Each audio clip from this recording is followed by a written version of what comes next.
hello කවුදාලට ඔයාලා හැමෝම හොඳින් ඉන්නවා කියලා මම හිතනවා. මම ඊයේ පොඩි ගමනක් ගියා. ඒ ගමන වීඩියෝ ටිකක් මම ගත්තා. මම vlog එකක් කරන්න හිතාගෙන ගත්තේ නැහැ. කොහොම හරි ගත්ත වීඩියෝ ටිකකින් මම පොඩි vlog එකක් හැදුවා. එහෙනම් let's see. ඩුබායි ඉන්න කට්ටිය නම් දන්නවා ඇති දැනට මම මේ කොහෙද කියලා. hello අපි අද යනවා බීච් එකට. වෙන කොහෙවත් නෙවෙයි අපි මේ යන්නේ ඩුබායි මරීනා බීච් සයිට් එකට. මුළු සතියක්ම එක දිගට වැඩ කරලා කොහෙවත් යන්න නැහැනේ. පොඩ්ඩක් රිලැක්ස් වෙන්න කියලා හිතලා තමයි මගේ රූම් එකේ ඉන්න යාළුවයි මේ හවස් වරුවේ යන්නේ. අදත් මම මේ ගියාට උදේ වරුව වැඩ කරලා හවස් වරුවේ තමයි අපි මේ යන්නේ. මේ හරියනම් ඉතින් ලස්සන ෆොටෝස් ගන්න ලස්සන ලොකේෂන්ස් ගොඩක් තියෙනවා. ඒත් අපි ඒ වගේ හිටියේ නැහැ ෆොටෝස් ගන්න. මොකද අපිට වෙලාව මැදි අපි ගොඩක් හවස් වෙලා ගියේ. එතෙන්ට යද්දිත් අපි 5ට විතර මේ ඉතින් TikTok දාන්න වීඩියෝ ටිකක් ගන්න කිව්වම මගේ යාළුවා අරන් තියෙන වීඩියෝස් තමයි.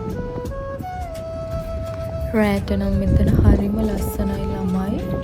එන්න හිතෙන්නේ නැහැ. එතෙන්ට වෙලා ඉන්න හිතෙනවා. හරිම ෂෝක් හරිම නිදහස්. අපි දෙන්න ඉතින් කතා කර ගොඩාක් වෙලා එතෙන්ට වෙලා හිටියා. අපි ලස්සන ෆොටෝස් ගත්තා. මම මේ වීඩියෝ එකේ අවසානයේ මම ගත්ත ෆොටෝස් ඇඩ් කරන්නම්. මට ගොඩාක් දිග වීඩියෝ එකක් නම් කරන්න බැරි වුණා. කොහොම හරි මගේ වීඩියෝස් බලන ඔයාලා හැමෝටම ගොඩාක් thank you. ගොඩාක් ආදරේ. එහෙනම් දිගටම බලන්න ඉන්න. ඔහොම මම දාගත්ත ලස්සන ෆොටෝස් ටිකක් බලමු.